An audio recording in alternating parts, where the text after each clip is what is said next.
매년 성탄절을 전후해서 거리가 혼잡하다가 연말의 마지막 날과 전주에는 시내가 매우 한산합니다. 왜냐하면 많은 사람들이 도시를 빠져나가기 때문에 그렇습니다. 이들은 한 해의 행복을 소망하면서 산과 바다로 가서 새해 해돋이를 합니다. 새해 첫날에 힘차게 떠오르는 태양을 보고 좋아서 박수를 치고 소리를 지르고, 아니면 떠오르는 태양 앞에 두 손을 모으며 인생 행복을 기원합니다.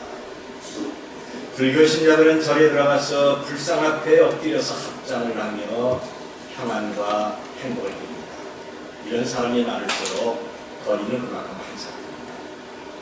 어떤 사람은 한 해 운수를 대통하기 위해서 점쟁이에게 많은 돈을 주고 자기와 가족들에게 이말 막연한 불행을 액땜하는 이런 사람이 있습니다. 어떤 사람은 복권을 사서 큰 돈을 벌고자 하는 사람도 있지만, 우리는 송구영신대를 통해서 하나님의 크신 은혜와 풍성한 축복을 소망했습니다. 어느 방송국 기자가 지나가는 사람들에게 금년도에 당신의 소망이 뭡니까?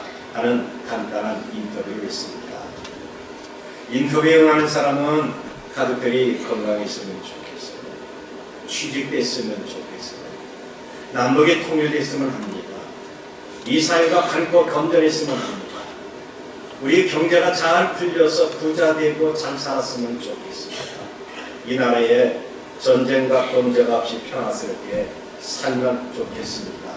소박하고 필요한 것들을 다 말했습니다. 저는 지난 일주일 내내 새해 첫 번째 주일 설교를 생각하고 기도하면서 한국의 모든 기독교인들의 소망이 과연 무엇일까 생각해봤습니다. 오늘 예배하는 여러분의 소망은 과연 어떤 것입니까? 금년에 우리 교회는 시대를 깨우는 교회가 돼서 우리 때문에 나라의 어두움이 밝음이 되고 슬픔이 기쁨이 되고 억눌림이 자유가 되는 이런 복이 임하시기를 바랍니다. 우리 모두가 종암제일교회가 이 시대를 깨우기 위해서는 반드시 세 가지가 필요한 것입니다. 첫째는 여기 기록된 대로 예배를 사모하는 교회가 되어야 됩니다. 저와 여러분이 하나님 앞에 뜨겁게 예배하기를 원하는 이런 사람이 되어야 되는 것입니다. 우리가 하나님과 교회를 위한 헌생과 봉사가 많이 있습니다만, 가장 중요하고 가장 먼저 해야 되고 가장 든든한 뼈대는 바로 예배라고 하는 행위입니다. 여러분, 예배가 잘못되면 우리의 모든 삶이 다 잘못되는 것입니다. 잘못된 예배에서 하나님을 절대로 기쁘시게 할 수가 없습니다. 모든 생활의 초점은 내가 어떻게 예배해야 되는가 하는 것부터 시작이 되는 겁니다. 복을 받은 사람은 복 받을 만한 예배가 있어야 되는 겁니다. 우리가 어떻게 해야 하나님이 기뻐하시는 예배가 되는 것입니까? 그것은 우리의 몸을 하나님 앞에 드려야 되는 겁니다. 정말 우리가 예배를 사모하기 위해서는 내 몸을 하나님 앞에 드리도록 하십시오. 로마서 12장 1절에 있는 말씀을 보면, 그러므로 형제들아, 내가 하나님의 모든 자비하심으로 너희를 원하노니 너희 몸을 하나님이 기뻐하시는 거룩한 산 제물로 드리라. 이는 너희의 드릴 영적 예배라고 했습니다. 성경은 우리의 몸을 하나님이 기뻐하시는 거룩한 산 제물로 드리라고 했습니다. 창세기 4장을 보면 하나님 앞에 예배하는 두 사람이 등장을 합니다. 가인과 아벨입니다. 가인은 자기 뜻과 자기 방법으로 예배했기 때문에 하나님이 거절하셨습니다. 그런데 아벨은 자기의 뜻과 자기 방법이 아니라 하나님의 뜻대로 예배했기 때문에 하나님을 기쁘시게 받으셨던 겁니다. 예배는 내 방법과 내 뜻대로 하는 것이 아닙니다. 하나님의 말씀과 성경에 기록된 대로 예배해야 되는 겁니다. 그런데 하나님이 기뻐하는 예배는 거룩한 산 제물이 있어야 됩니다. 레위기 22장 20절을 보면, 흠 있는 것은 무엇이나 너희가 드리지 말 것은 그것이 기쁘게 받으시면 되지 못할 것이니라 그랬고, 신명기 15장 21절에서 그 짐승이 흠이 있거나 절거나 눈이 멀었거나 무슨 흠이 있으면 내 하나님 여호와께 잡아들이지 못할지니 그랬습니다. 하나님 앞에 제물로 드려지는 모든 짐승은 흠이 없어야 됩니다. 그런데 흠없는 제물이라도 죽은 짐승은 하나님 앞에 결코 바칠 수가 없습니다. 생명이 있어야 하나님이 받으십니다. 이것이 자기 몸을 하나님 앞에 드리는 산 제물입니다. 우리가 하나님 앞에 예배할 때마다 생명을 다하고 혼신의 힘을 다하여 살아있는 제물이 되어야 됩니다. 여러분이 설교 시간에 잠을 자거나 다른 생각하거나 잡담을 하거나 낙설하든지 아니면 핸드폰을 보므로 말씀에 집중하지 못하면 바로 그것은 죽은 제물입니다. 마음이 없는 예배, 간절함이 없는 기도와 찬송, 마음이 없는 억지 헌금은 하나님이 절대로 기뻐하지 않습니다. 우리 몸을 기쁨으로 드릴 때 그 예배가 하나님이 기뻐하시는 예배가 되는 것입니다. 아울러 예배를 사모하기 위해서는 우리의 마음도 드려야 되는 것입니다. 로마서 12장 2절 보면 너희는 이 세대를 본받지 말고 오직 마음을 새롭게 함으로 변화를 받아 그랬습니다. 우리 몸만 교회에 덩그러니 있는 것이 아니라 내 마음이 하나님 앞에 있어야 되는 겁니다. 몸은 교회에 있어도 마음이 다른 곳에 있다면 그 예배는 죽은 예배입니다. 여러분 오늘 어떤 자세로 교회에 나왔습니까? 이렇게 추운 날씨에 교회 가는 것이 싫다고 생각하셨습니다. 직분 때문에 나오고 아니면 교역자의 전화나 신방이 싫어서 나오신 분은 우리 가운데 없습니다. 예배하면서 남을 오해하고 미워하고 비난하면서 마음의 문을 굳게 걸어잠그지 않았습니다. 어떤 자세로 예배하고 주의를 준비하느냐에 따라서 사모하는 마음이 달라지게 되는 것입니다. 하나님은 사모하는 자에게 풍성한 은혜와 은사를 베풀어 주십니다. 오늘 우리는 마음을 새롭게 해서 하나님 앞에 드리면 이 세대를 본받지 않습니다. 오늘 이 세대는 과연 어떤 시대입니까? 누가복음 17장을 보면 이 시대를 노아와 노새의 시대라고 했습니다. 노아의 시대는 노아가 방주에 들어가는 그날까지 사람들이 먹고 마시고 장가들고 시집갔습니다. 세상 말로 자기 일만 열심히 했다는 거죠. 먹고 마시고 흥청하고 술에 취하고 방탕하고 하는 이것이 말세의 징조입니다. 가는 곳마다 술집은 많아지고 유흥업소는 점점 많아집니다. 하나님의 교회를 건축할 때는 동네 사람들이 마음을 다해서 반대를 하고 진정서를 쓰고 항의하지만 술집이나 유흥업소가 들어가면 가만히 있습니다. 말세는 먹고 마시는 타락한 시대입니다. 아울러 이 시대를 노새 시대라고 주님은 말씀하셨습니다. 노새 시대는 노아의 시대와 흡사한 것입니다. 육신의 즐거움과 돈에 대한 많은 애착과 관심이 있습니다. 사람들이 방탕하고 무절제하고 남을 비난하고 아울러 잘 떠들고 노는 사람들이 인기가 있는 겁니다. 그리고 돈에 지나치게 자기 인생을 걸고 있습니다. 우리가 돈에 대해서 관심을 갖는 것은 당연합니다. 여러분 돈은 얼마나 우리에게 유용하게 됩니다. 저는 기도하기를 우리 종합교회 부임해서 기도하기를 우리 2세 3세에 대해서 하나님이 신령한 그리고 이 땅에 기름진 재벌들이 나오기를 제가 기도 얼마나 많이 했는지 아십니까? 그런데 돈 자체를 위해서 사는 것이 문제가 되는 것입니다. 필요 이상으로 돈의 욕심을 내다 보니까 부정과 불법을 자행하게 됩니다. 아내는 남편이 돈만 갖다 주면 그 돈의 출처를 물어보지 않고 좋아합니다. 그리고 돈을 주는 남편이 능력 있고 자기가 결혼을 잘한 줄 알고 있습니다. 반대로 사회생활하는 아내가 남편에게 돈을 주면 굉장히 좋아하고 아내가 능력이 있고 자기가 장가를 잘 갔다고 생각하고 있습니다. 언제부턴지 돈이 사람들의 우상이 되고 말았습니다. 롯의 시대는 음란한 시대입니다. 우리가 귀로 듣고 눈으로 보는 모든 것이 음란 문화로 가득합니다.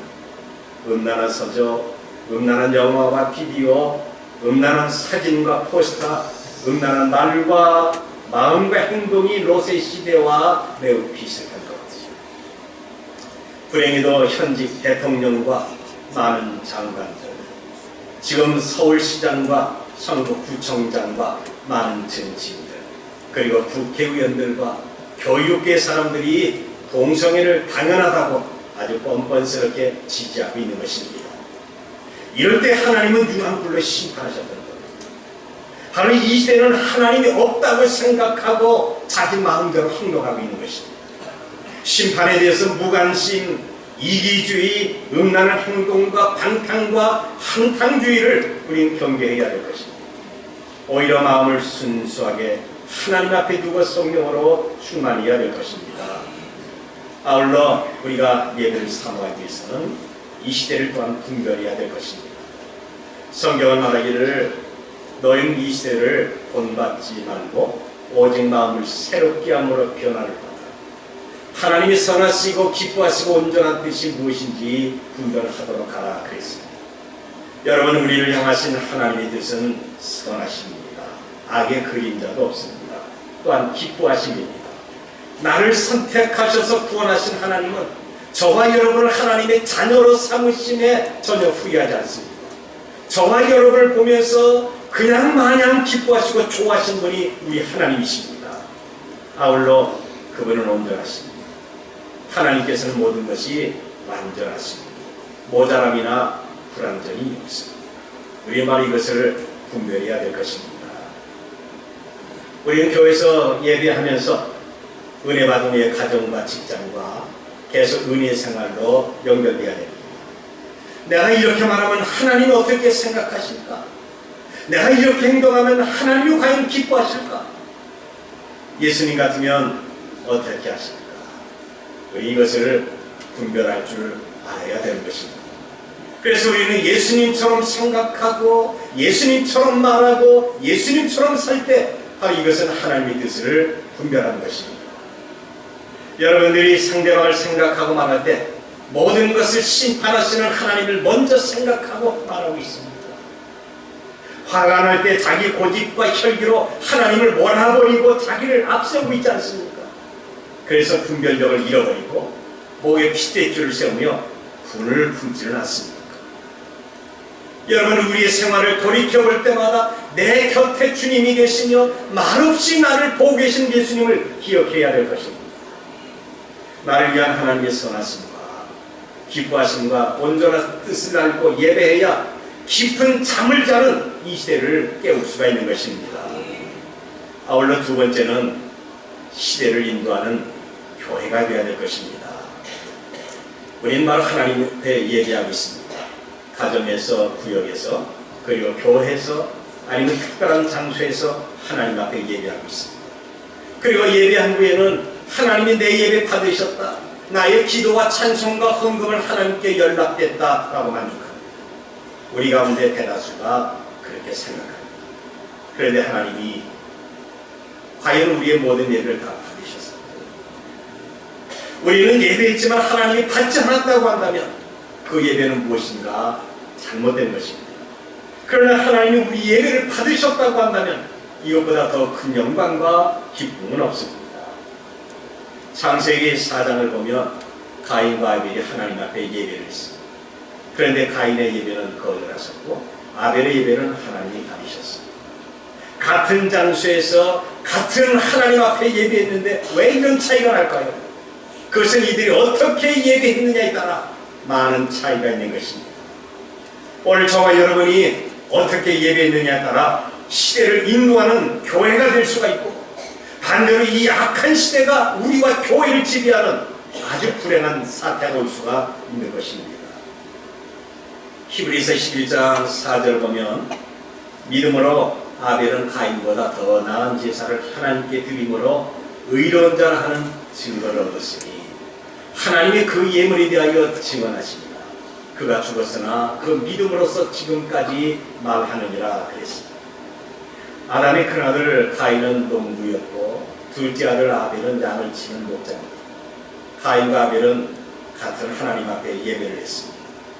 가인은 농부이므로 땅의 곡식을 하나님 앞에 드렸고 아벨은 목자이므로 양의 첫 새끼와 기름으로 하나님 앞에 제사를 했습니다. 그런데 하나님은 아벨의 제사를 받으시고 가인의 제사를 거절하셨습니다. 아니, 제사뿐만 아니라 가인이라고 하는 사람 자체를 하나님이 거절하셨습니다. 반면에 하나님은 아벨의 제사뿐 아니라 아벨이라는 사람을 받아주시면서 의롭다고 인정을 했던 것입니다. 여러분, 그 이유가 어디에 있다고 생각하십니까? 우리가 이 시대를 바르게 인도하기 위해서는 하나님이 나를 받으시고 하나님 앞에 합한 사람들이 되어야 될 것입니다. 그러기 위해서는 우리의 인격이 선해야 될 것입니다. 저와 여러분이 시대를 앞장서고 이끌어가기 위해서는 인격이 변해야 됩니다. 가인은 하나님의 자기의 재물을 받지 않자 심히 분노해서 죄 없는 동생에게 화풀이로 죽였습니다. 심리 상담학적 용어로 분노 조절 장애가 일어나는 것입니다. 그런데 하나님은 가인에게 너는 선이 아니라 악을 행했다. 너는 죄를 다스리고 죄와 항상 너와 함께 있을 것이다 라고 말씀하십니다. 바로 이 말씀의 뜻이 뭡니까? 평소에 가인은 하나님 앞에서 선하게 살지 못했다고 합니다. 그런 믿음보다 인격부터 악했던 겁니다. 요한일서 3장 12절을 보면 가인같이 하지 마라. 그는 악한 자에게 속하여 그 아우를 죽였으니 어떤 이유로 죽였느냐? 자기의 행위는 악하고 아우의 행위는 의로움이라고 했습니다. 가인은 본래 인격이 선하지 못했기 때문에 악한 것입니다. 그래서 항상 악하게 생각하고 악하게 살았습니다. 가인이 동생을 죽였기 때문에 악한 자고 살인자가 아니라 평소에 악했기 때문에 악하게 살았고 누구든지 살인할 수 있었기 때문에 자기 동생을 죽였던 것입니다. 여러분, 그리스도인의 인격이 악하면 예배도 악합니다. 부도덕하고 형편없는 삶을 살게 됩니다. 정말 이 시대를 바르게 인도하기 위해서는 우리 인격이 선하고 온유해야 됩니다. 정치인과 경제인 그리고 사회 지도층과 복음을 전하는 목회자들을 비난하고 평가하기 전에 먼저 내 인격이 바르게 서야 될 것입니다. 우리는 근엄하게 교회 나와서 찬송을 하고 기도하고 많은 헌금을 하고 목사의 설교에 아멘 하면서 은혜를 받습니다. 그런데 자기 자신의 인격이 선하게 변하지 않으면 남을 속이고 간사하며 비난과 미움과 원망하게 되는 것입니다. 이런 삶이 가인의 삶입니다. 이런 사람이 사회를 깨우치고 인도하는 사람이 아니라 오히려 사회에서 비난받으며 손가락질을 받는 것입니다. 잠언 15장 8절 보니까 악인의 제사는 여호와께서 미워하셔도 정직한 자의 기도는 그가 기뻐하시느니라 그랬습니다. 여러분, 우리는 교회와 가정과 사회에서 항상 바른 삶을 살아야 됩니다. 정의는 사라지고 방탕과 향락에 빠져 내 마음대로 살다가 예배 형식과 예배 행사에 열을 올려봐야 하나님이 거절하시는데 바로 이것이 무슨 유익이 있겠습니까? 시편 51편 17절을 보니까 하나님께 구하는 제사는 상한 심령이라 하나님이여 상하고 통회하는 마음을 주께서 멸시하지 아니하시니라 그랬습니다. 회개의 삶, 올바른 인격적 삶을 살고 하나님의 긍휼을 소망하면서 사회를 깨우치고 인도하는 사람이 되어야 됩니다. 아울러 이 시대를 인도하기 위해서는 우리의 생활이 선해야 됩니다. 인격이 변할 뿐만 아니라 내 삶 그 자체가 선해야 됩니다. 하나님이 가인의 제사를 거절한 것은 인격이 악한 것뿐 아니라 그에게는 하나님이 기뻐하는 이런 삶이 없었던 겁니다. 하나님이 기뻐하는 삶을 산다면 왜 하나님이 받지를 않겠습니까? 예배는 단지 교회에 나와서 찬송하고 기도하고 헌금하고 설교를 듣는 것이 아닙니다. 예배는 우리의 삶의 결정체입니다. 한 주일을 철저하게 하나님을 신뢰하고 내가 바른 삶과 바른 인격을 가지고 주의 이름으로 내 자신을 드리는 것, 이것이 참된 예배가 되는 것입니다. 여러분은 이런 삶의 교회를 고백을 할 수가 있겠습니다. 교회 나올 때마다 주님, 저의 삶을 받으시옵소서. 저의 생각과 저의 말과 저의 행동이 사회에서 빛과 소금이 되게 해주세요. 간구해야 완악한 시대를 밝게 할 수가 있습니다. 목사가 교회 나온 사람을 주의 있게 살펴본다면 노래가 좋아서 찬송만 하러 나오는 사람이 있습니다. 이런 사람은 교회가 일종의 노래방 역할을 하는 것입니다. 어떤 사람은 주여 주여 하면서 기도만 하러 나오는 사람이 있습니다. 찬송도 관심이 없고 설교는 시작되자마자 잠자는 그런 시간입니다. 여러분, 이런 사람은 생활이 가난해집니다. 절대로 목사의 설교 시간에 상습적으로 줄지 마십시오. 그 사람은 부자가 될 수가 없습니다. 어떤 사람은 목사의 설교만 들으러 나옵니다. 어떤 사람은 정신 수양을 위해서 나옵니다. 믿음이 약한 사람은 자기가 교회 나오지 않으면 어딘지 마음이 꺼름직하고 불안하니까 교회 나오는 것입니다. 그런데 참된 예배는 6일 동안 하나님 앞에 바르게 살다가 교회에서 자기를 하나님 앞에 드리고 성령의 능력을 힘입는 것입니다. 이런 삶이 시대를 깨우치는 영적 지도자가 될 수가 있습니다. 가인에게는 이런 삶이 없었습니다. 악한 자기에 하나님 없는 것 같이 살았고 하나님 앞에 얘기할 때도 자기 생각대로 했습니다. 이것은 믿음이 없었고 생활이 악하고 좋지 않았기 때문에 그럽니다. 믿음은 바라는 것들의 실상이요 보지 못하는 것들의 증거입니다. 볼 수 없는 하나님을 보는 것처럼 생활하는 것이 바른 믿음이고 바른 생활이 되는 것입니다. 아울러 우리가 이 시대를 바르게 인도하기 위해서는 하나님 앞에 드리기는 재물이 좋아야 되는 것입니다. 우리가 하나님 앞에 예배할 때 하나님이 내 예배를 받으셨다고 한다면 이것은 예배하는 그 사람을 하나님이 기쁘시게 받은 겁니다. 그런데 하나님이 우리 예배를 거절하셨다고 한다면 바로 이것은 예배하는 그 사람을 거절하시고 배반하신 겁니다. 성경은 말하기를 믿음으로 아벨은 가인보다 더 나은 제사를 하나님 앞에 드렸다고 했습니다. 그가 어떻게 예배했기 때문에 더 나은 제사가 됐을까요? 가인이 드린 제사는 하나님이 원하지 않는 제물로 피가 없는 그런 제물입니다. 피는 생명의 근원입니다. 피가 없는 제물, 모든 제물은 바로 생명이 없는 것입니다. 아담과 하와가 범죄해서 에덴 동산에서 추방을 당할 때 하나님은 죄 없는 어린 양을 죽여서 피 흘리게 하시고 이들에게 가죽옷을 만들어 입히셨습니다. 아담과 하와가 가죽옷을 입기 위해서는 죄 없는 어린 양이 피 흘려 죽어야 됩니다. 바로 이 어린 양은 예수 그리스도를 상징합니다. 그부터 하나님께서 피 흘리는 희생의 제물을 드려야 죄 있는 인간이 하나님 앞에 나올 수가 있게 됐습니다. 히브리서 9장 22절 보면 율을 따라 거의 모든 물건이 피로서 정결하게 되나니 피 흘림이 없은즉 사함이 없느니라고 있습니다. 그런데 가인은 나는 농사꾼이니까 어쩔 수 없지 하면서 땅의 소산물로 제물을 삼았으나 여기에는 피와 생명이 없었습니다. 자기의 죄의 문제를 해결할 수 없는 이런 제물이었습니다. 하나님의 방법과 하나님의 의도가 아닌 자기 생각과 자기 방법에 근거한 제사를 드리게 되는 것입니다. 그런데 아벨의 제사는 과연 어떻습니까? 창세기 4장 4절 보면 아벨도 자기의 양의 첫 새끼와 그 기름으로 드렸더니 여호와께서 아벨과 그의 제물은 받으셨으나 그랬습니다. 아벨은 양의 첫 새끼를 드립니다. 아벨은 더 좋은 예물을 드렸는데 이것은 피 흘리는 양의 첫 새끼. 이것은 바로 희생의 피가 있는 아주 귀하고 값진 제물이었습니다. 지금도 가인처럼 예배하는 사람이 있고 아벨처럼 예배하는 사람이 있습니다. 가인의 예배는 속에 피가 있는 십자가를 전혀 믿지 않습니다. 성경도 믿지 않습니다. 피 흘림이 없는 제물을 하나님이 받지 않습니다. 우리 기독교와 다른 종교의 차이는 죄 없는 어린 양의 피가 있느냐 없느냐의 차이입니다. 아벨이 하나님 앞에 드렸던 제물은 장차 오실 예수 그리스도의 피를 예표하는 어린 양의 제물이었습니다.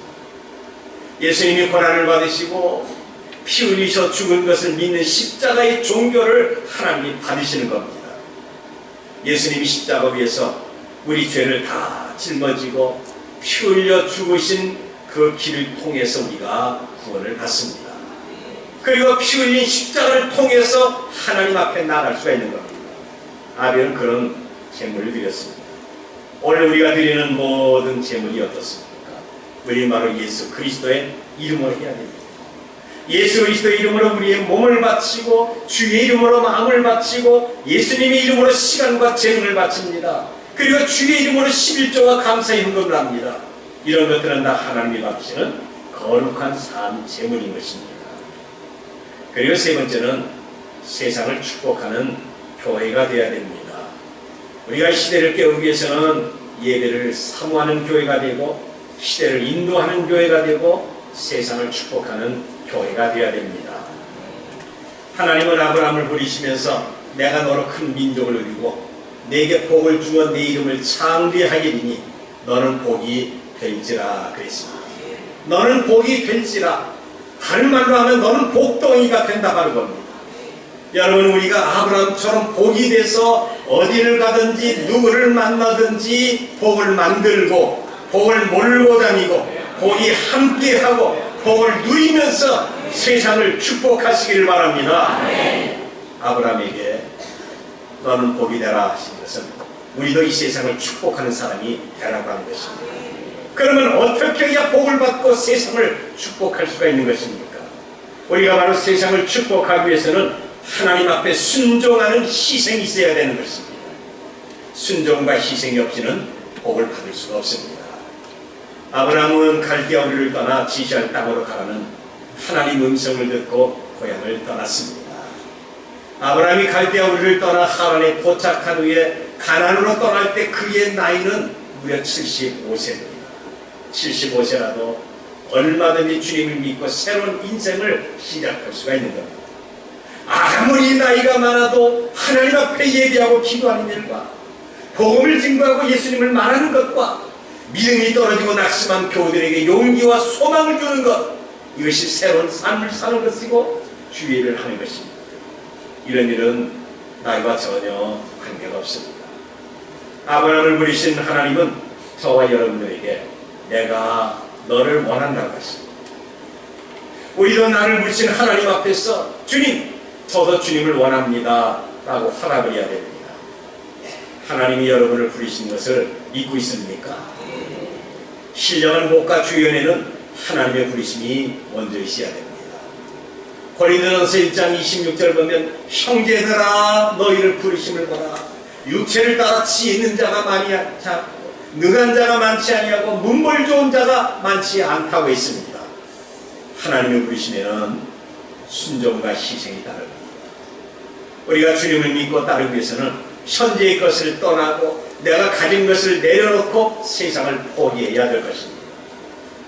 우리가 하나님의 부르심에 순종하는 것은 여러분 말처럼 쉬운 것은 아닙니다. 어떻게 가족과 친척과 집을 두고 갈 수가 있겠습니까?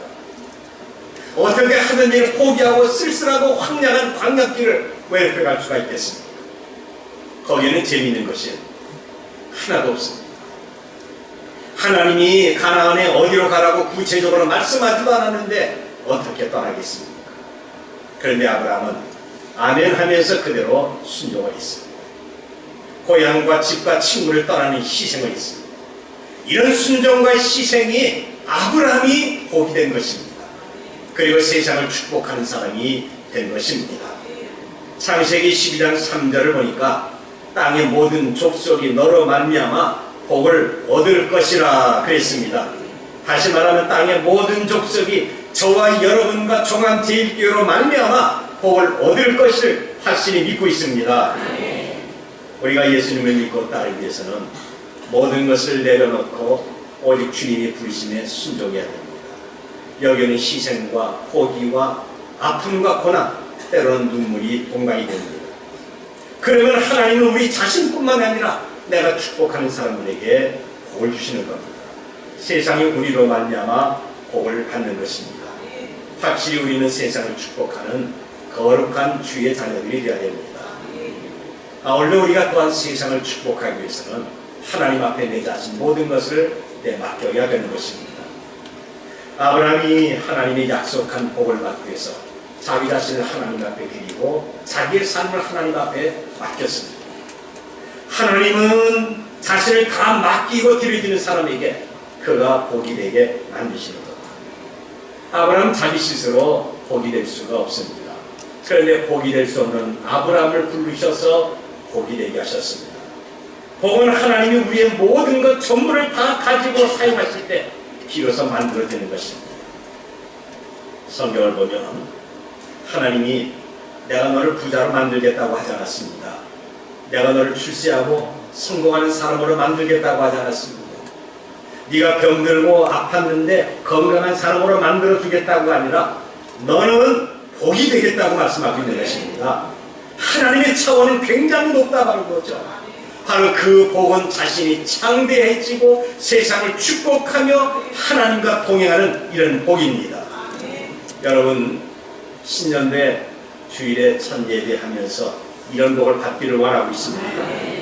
아브라함의 복을 나도 받고 싶다면 아멘하도록 하십시다. 더 크게 아멘하십시다.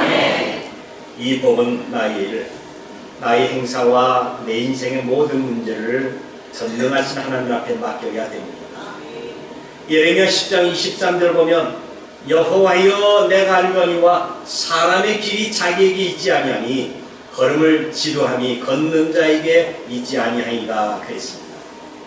예레미야 선지자는 사람의 미래와 사람의 행복이 사람의 손에 있는 것이 아니라 하나님의 계획과 섭리와 하나님의 능력이 있음을 알고 자기 자신을 내맡겼습니다. 사도 베드로는 너희 염려를 다 주께 맡기라 이는 그가 너희를 돌보시니라고 했습니다. 우리가 하나님 앞에 다 맡기면 우리 자신이 복이 되고 창대해져서 세상을 축복할 수가 있는 것입니다. 이사야서 52장 13절 다시 보면 보라 내 종이 형통하리니 받들어 높이 들려서 지극히 존귀하게 되리라고 했습니다. 여러분, 우리 이 말씀 여기 계신 분은 여기 보시고 우리 찬양대나 우리 장로님들은 주보를 보시면 알 수가 있습니다. 다 같이 한번 하겠습니다. 보라 내 종이 형통하리니 받들어 높이 들려서 지극히 존귀하게 되리라. 아멘. 여기 이렇게 다시 한번 읽읍시다. 보라 내 종 대신에 내 종 대신에 자기 이름을 넣어야 됩니다. 보라 신홍제가 형통하리니 이거 지금 나만 하는 거예요. 나만. 보라 신홍제가 형통하리니 받들어 높이 들려서 지극히 존귀하게 되리라. 자기 이름 넣으세요. 제 이름 넣으면 저만 못 받습니다.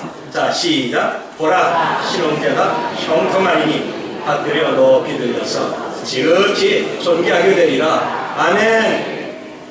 우리는 금년에 이 말씀을 마음에 새겨서 바로 하나님 앞에 가까이 가도록 하십시다.